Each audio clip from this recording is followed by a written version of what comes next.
नमस्कार, मैं शिवानी। बिहारी न्यूज में आपका स्वागत है। खबरों की ओर बढ़ने से पहले एक नजर डालते हैं आज की टॉप हेडलाइंस पर। नीतीश कैबिनेट की बैठक में 34 एजेंडों पर मुहर। 17 दिनों के बाद हुई नीतीश कैबिनेट की यह दूसरी बैठक में विभिन्न सरकारी योजनाओं, नीतियों और विकास कार्यों पर लिए गए निर्णय।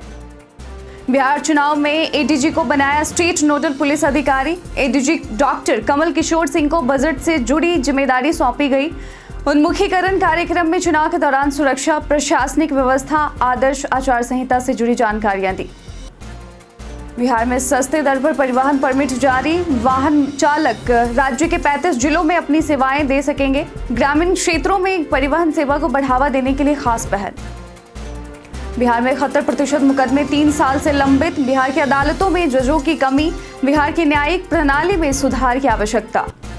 बीसीसीआई का पहलगाम आतंकी हमले के बाद बड़ा कदम। आईसीसी को पत्र लिखकर की मांग। पाकिस्तान को किसी भी टूर्नामेंट के ग्रुप स्टेज में एक साथ न रखने की मांग। अब चलिए बढ़ते हैं शाम तक की बड़ी खबरों की ओर, जिन्हें जानना है आपके लिए बेहद जरूरी। नीतीश कैबिनेट की बैठक में 34 एजेंडों पर लगी मुहर। बिहार मुख्यमंत्री नीतीश कुमार की अध्यक्षता में बिहार कैबिनेट की बैठक हुई, जिसमें कुल 34 एजेंडों पर मुहर लगी है। बैठक सुबह 11 बजे पुराने सचिवालय स्थित कैबिनेट हॉल में आयोजित की गई, जबकि पहले इसे शाम 4 बजे प्रस्तावित किया गया था। नीतीश कैबिनेट की यह बैठक 17 दिनों के बाद हुई, जिसमें कई महत्वपूर्ण फैसले लिए गए। इससे पहले 8 अप्रैल को भी एक बैठक हुई थी, जिसमें 27 एजेंडों पर चर्चा की गई थी और इस बैठक में विभिन्न सरकारी योजनाओं, नीतियों और विकास कार्यों से संबंधित कई निर्णय लिए गए जो राज्य के विकास में अहम भूमिका निभाएंगे। कैबिनेट की यह बैठक बिहार सरकार के लिए एक महत्वपूर्ण कदम साबित हुई है। बिहार चुनाव में एडीजी को बनाया स्टेट नोडल पुलिस अधिकारी। बिहार विधानसभा चुनाव की तैयारियों के तहत एडीजी कुंदन कृष्णन को स्टेट नोडल पुलिस अधिकारी नियुक्त किया गया है। एडीजी पंकज दराद को केंद्रीय बलों का राज्य समन्वयक और एडीजी डॉक्टर कमल किशोर सिंह को बजट से जुड़ी जिम्मेदारी सौंपी गई है। चुनाव आयोग के तत्वाधान में आयोजित एक दिवसीय उन्मुखीकरण कार्यक्रम में ये तीनों अधिकारी सहित आईजी, डीआईजी, एसपी और डीएसपी स्तर के कुल 69 पदाधिकारी शामिल हुए। कार्यक्रम में सभी अधिकारियों को चुनाव के दौरान सुरक्षा, प्रशासनिक व्यवस्था, आदर्श आचार संहिता और निष्पक्ष कार्रवाई से जुड़ी जानकारियां दी गई। आयोग ने स्पष्ट किया है कि आदर्श आचार संहिता के उल्लंघन की स्थिति में सख्त कार्रवाई की जाएगी। इस प्रशिक्षण का उद्देश्य चुनावी प्रक्रिया में पारदर्शिता, निष्पक्षता और समयबद्ध कार्य सुनिश्चित करना है। नीट पेपर लीक का मास्टरमाइंड पटना से गिरफ्तार। पटना से बड़ी खबर सामने आई है, जहां नीट पेपर लीक कांड के मास्टरमाइंड संजीव मुखिया को बिहार एसटीएफ और ईयू और आर्थिक अपराध इकाई की संयुक्त कार्रवाई में गिरफ्तार कर लिया गया है। वह लंबे समय से फरार था और उस पर 3 लाख रुपए का इनाम घोषित था। आरोप है कि संजीव ने छात्रों से 40-40 लाख रुपए लेकर नीट का पेपर लीक किया। वह पहले नूरसराय हॉर्टिकल्चर कॉलेज में तकनीकी सहायक था। यह पहला मामला नहीं है। 2016 की सिपाही भर्ती परीक्षा और बीपीएससी शिक्षक बहाली घोटाले में भी उसका नाम सामने आ चुका है। हैरान करने वाली बात यह है कि उसका बेटा पीएमसीएच से एमबीबीएस कर चुका डॉक्टर शिव कुमार भी फिलहाल जेल में बंद है। इससे परीक्षा माफिया के नेटवर्क और पारिवारिक संलिप्तता का अंदाजा मिलता है। उसकी गिरफ्तारी के लिए देश भर में छापेमारी की गई थी। बिहार शिक्षा विभाग ने बनाई शिक्षकों के ट्रांसफर की योजना। बिहार शिक्षा विभाग ने 60 दिनों में 1,70,000 शिक्षकों का ट्रांसफर करने की योजना बनाई है। 16 सदस्यीय टीम द्वारा शिक्षकों के दस्तावेजों की गहन जांच की जा रही है। अब तक 20,034 शिक्षकों का ट्रांसफर हो चुका है, जिनमें कैंसर पीड़ित, गंभीर बीमारियों से ग्रस्त और ऐसे शिक्षक शामिल हैं जिनके परिवार दूर रहते हैं। प्राथमिकता के अनुसार पटना से बाहर जाने वाले शिक्षकों का तत्काल ट्रांसफर किया जा रहा है, जबकि पटना में पोस्टिंग की इच्छा रखने वालों को होल्ड पर रखा गया है। पटना और आसपास के के लिए 40,000 से अधिक शिक्षकों ने आवेदन किया है। ट्रांसफर प्रक्रिया में पारदर्शिता बनाए रखने के लिए हर शिक्षक को एक कोड दिया गया है। शिक्षा मंत्री सुनील कुमार ने बताया कि जांच पूरी होने के बाद बाकी शिक्षकों के ट्रांसफर की प्रक्रिया शुरू की जाएगी। बिहार में 71% मुकदमे 3 साल से लंबित। बिहार की निचली अदालतों में लगभग 71% मुकदमे 3 साल से अधिक समय से लंबित हैं, जो राज्य की न्यायिक व्यवस्था की गंभीर स्थिति को दर्शाता है। इंडिया जस्टिस रिपोर्ट के अनुसार बिहार में सबसे अधिक लंबित मुकदमे हैं और यहाँ के जजों के 24% पद रिक्त हैं। पटना हाईकोर्ट में भी लंबित मुकदमों की संख्या अधिक है, लेकिन स्थिति थोड़ी बेहतर है। राष्ट्रीय औसत से तुलना करने पर बिहार में प्रति 10 लाख आबादी पर जजों की संख्या कम है। 11.8% जज प्रति 10 लाख, जबकि और राष्ट्रीय औसत 14 है। बिहार की निचली अदालतों में 26.6% महिला जज हैं, जबकि हाईकोर्ट में केवल 2.9% महिला जज हैं। इन आंकड़ों से स्पष्ट है कि बिहार की न्यायिक प्रणाली में सुधार की आवश्यकता है, ताकि मुकदमों का निपटारा जल्दी और प्रभावी रूप से हो सके। बिहार में 4 असिस्टेंट प्रोफेसरों की नियुक्ति रद्द। बिहार विश्वविद्यालय सेवा आयोग ने भूगोल और भौतिकी के 4 असिस्टेंट प्रोफेसरों की नियुक्ति रद्द कर दी है क्योंकि उनके अनुभव प्रमाण पत्र फर्जी पाए गए हैं। इनमें भूपेंद्र नारायण मंडल विश्वविद्यालय मधेपुरा के मलय कुमार, सुधांशु कुमार झा, अरविंद कुमार और प्रेम शंकर कुमार शामिल हैं। आयोग ने त्रिसदस्यीय समिति की जांच रिपोर्ट के आधार पर यह निर्णय लिया है और उनके खिलाफ विधि सम्मत कार्रवाई की अनुशंसा की है। आयोग फर्जी प्रमाण पत्रों के खिलाफ अभियान चला रहा है और भविष्य में और नियुक्तियां रद्द हो सकती हैं। नियुक्ति के समय प्रस्तुत प्रमाण पत्रों की जांच में समय लगता है और अब आयोग ने शिक्षा विभाग के माध्यम से राज्य के विश्वविद्यालयों से जांच के लिए अनुरोध किया है।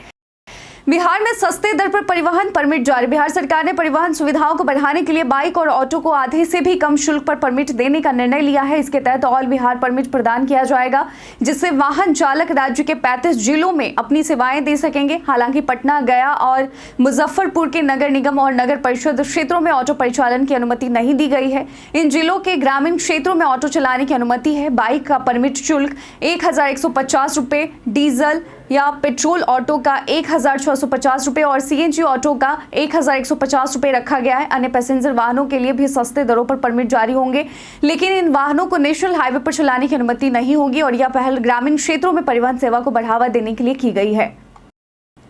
मशाल 2024 प्रतियोगिता में बिहार के 58 लाख छात्र होंगे शामिल। बिहार के सरकारी स्कूलों में खेल प्रतिभाओं को पहचानने के लिए आज से मशाल 2024 कार्यक्रम के तहत खेल प्रतियोगिताएं शुरू हो रही हैं। 25 से 27 अप्रैल तक बिहार के 37,588 स्कूलों में यह प्रतियोगिता होगी, जिसमें 58 लाख छात्र भाग लेंगे।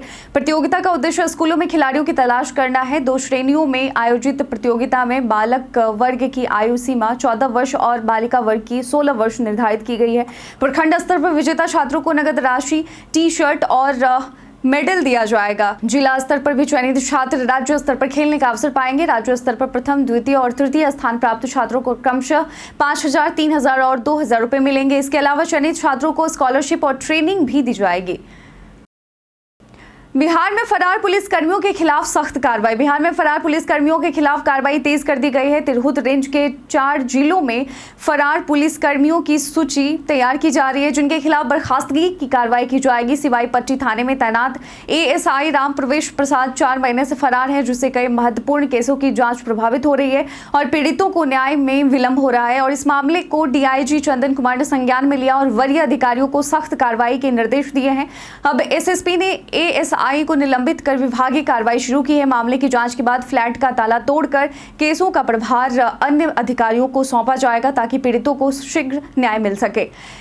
केके मोहम्मद ने नालंदा विश्वविद्यालय का लिया जायजा। पूर्व क्षेत्रीय निदेशक केके मोहम्मद ने नालंदा विश्वविद्यालय के भग्नावशेषों के संरक्षण और नवीनीकरण कार्यों का जायजा लिया। उन्होंने नालंदा से अपने गहरे भावनात्मक जुड़ाव को व्यक्त करते हुए बताया कि यहाँ सिर्फ 10% उत्खनन हुआ है और अधिकांश स्थल अभी भी जमीन के नीचे दबे हैं। उन्होंने आसपास के क्षेत्रों में खुदाई की सिफारिश की। पर्यटन सुविधाओं के लिए मोहम्मद ने प्रवेश और निकास द्वार अलग करने, व्याख्या केंद्र बनाने और गाइड के पारिश्रमिक को टिकट में शामिल करने का सुझाव दिया है। परियोजना के वित्तीय पहलुओं पर चर्चा करते हुए सुजीत नैयर ने बताया कि 16 करोड़ रुपए भूमि अधिग्रहण के लिए जमा किए गए हैं। नवीनीकरण से न सिर्फ ऐतिहासिक स्थल का संरक्षण होगा बल्कि स्थानीय पर्यटन और आर्थिक विकास में भी योगदान मिलेगा।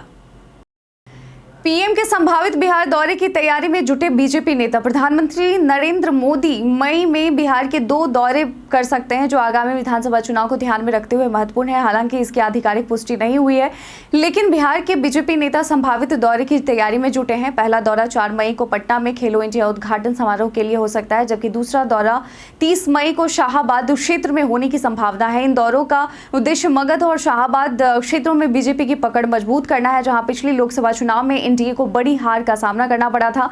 बिहार बीजेपी कोर कमेटी की बैठक में पार्टी की सांगठनिक गतिविधियों को तेज करने और प्रदेश कमेटी के गठन पर चर्चा हुई, खासकर उन क्षेत्रों में जहां महागठबंधन ने जीत दर्ज की थी। पीएम मोदी के संभावित दौरे बीजेपी की चुनाव रणनीति का अहम हिस्सा माने जा रहे हैं। बिहार में नए प्रभारी मंत्रियों की नियुक्ति। बिहार सरकार ने जिला कार्यक्रम कार्यान्वयन समिति के अध्यक्ष सह प्रभारी मंत्री के चयन को लेकर नई अधिसूचना जारी की है, जो 25 जनवरी 2025 के आदेश के तहत लागू की गई है। पूर्व की सभी अधिसूचनाएं निरस्त कर दी गई हैं और नए प्रभारी मंत्रियों की नियुक्ति की गई है, जो अगले आदेश तक प्रभावी रहेंगी। और यह अधिसूचना राज्यपाल की स्वीकृति से जारी की गई है। सम्राट चौधरी को पटना, विजय कुमार सिन्हा को मुजफ्फरपुर, विजय कुमार चौधरी को पूर्णिया और नालंदा, डॉक्टर प्रेम कुमार को कैमूर, श्रवण कुमार को समस्तीपुर व मधेपुरा और मंगल पांडे को दरभंगा का प्रभारी मंत्री नियुक्त किया गया है। इसके अलावा राज्य के सभी जिलों के लिए अलग अलग मंत्रियों को प्रभारी बनाया गया है। यह कदम प्रशासनिक कार्यों में पारदर्शिता और उत्तरदायित्व सुनिश्चित करने के उद्देश्य से उठाया गया है।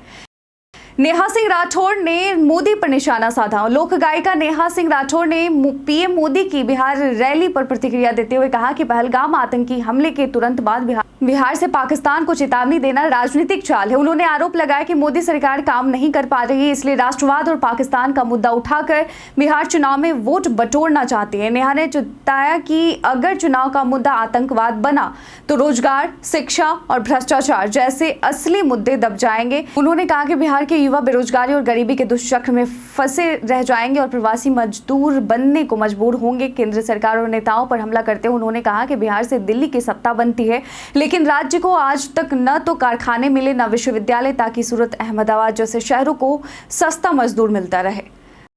तौसीफ आलम ने कांग्रेस छोड़ा, एआईएमआईएम ज्वाइन किया। बिहार विधानसभा चुनाव 2025 से पहले कांग्रेस पार्टी को बड़ा झटका लगा है। तौसीफ आलम, जो बहादुरगंज विधानसभा सीट से 4 बार विधायक रहे हैं, उन्होंने कांग्रेस छोड़कर असदुद्दीन ओवैसी की पार्टी एआईएमआईएम ज्वाइन की है। उनका एआईएमआईएम में शामिल होना खास तौर पर अहम है, क्योंकि सीमांचल क्षेत्र में मुस्लिम वोट बैंक को लेकर राजनीतिक हलचल तेज हो रही है।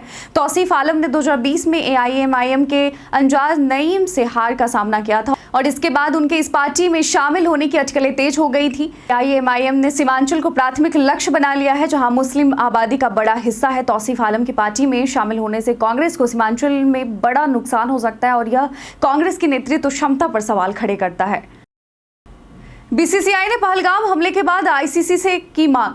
जम्मू कश्मीर के पहलगाम में 22 अप्रैल 2025 को हुए आतंकी हमले के बाद भारतीय क्रिकेट कंट्रोल बोर्ड ने बड़ा कदम उठाया है। बीसीसीआई ने आईसीसी को पत्र लिखकर भारत और पाकिस्तान को किसी भी टूर्नामेंट के ग्रुप स्टेज में एक साथ न रखने की मांग की है। बीसीसीआई अब नहीं चाहता कि दोनों टीमें ग्रुप स्टेज में भिड़े। हालांकि यदि वे सेमीफाइनल या फाइनल में पहुंचती है तो यह अलग बात होगी। आगामी महिला वर्ल्ड कप और पुरुष T20 वर्ल्ड कप में पाकिस्तान की भागीदारी के कारण यह मुद्दा और भी महत्वपूर्ण हो गया है। एशिया कप में भारत और पाकिस्तान के मैच की संभावना है, लेकिन बीसीसीआई और पीसीबी के बीच तालमेल पर निर्भर करेगा कि दोनों टीमों को एक ही ग्रुप में रखा जाएगा या नहीं। बीते दिन हमारे द्वारा पूछे गए सवाल का आप लोगों में से बहुत लोगों ने अपना जवाब में कमेंट सेक्शन में लिख कर दिया था। जिन्होंने पूछे गए सवाल का जवाब दिया है उनके नाम हैं लाल बाबू कुमार, खुशी शर्मा, नौशाद रजा, संजीव कुमार, परवेज वारसी, वरुण कुमार, राकेश मिश्रा, नरेंद्र कुमार, अमरजीत यादव, परवेज आलम, रवि मोहन वर्मा, रंजीत मिश्रा, नंद कुमार सिंह, बाबूलाल मरांजी, जितेंद्र ठाकुर, सुधीर शर्मा, अर्जुन राम, आलोक प्रियदर्शी और रवि कुमार मांझी। इसके साथ ही बढ़ते हैं आज के सवाल की ओर। आज का सवाल है कि क्या स्कूल में नैतिक शिक्षा जरूरी हो गई है बच्चों के लिए? अपना जवाब में कमेंट सेक्शन में लिखकर जरूर बताइएगा। आज के बुलेटिन में बस इतना ही। बिहार के तमाम खबरों के साथ जुड़े रहने के लिए, अपडेट रहने के लिए देखते रहें बिहारी न्यूज़। और साथ ही अगर आप यूट्यूब चैनल पर देख रहे हैं तो चैनल को सब्सक्राइब कर लें। अगर आप फेसबुक पेज पर देख रहे हैं तो लाइक और फॉलो करना ना भूलें। धन्यवाद।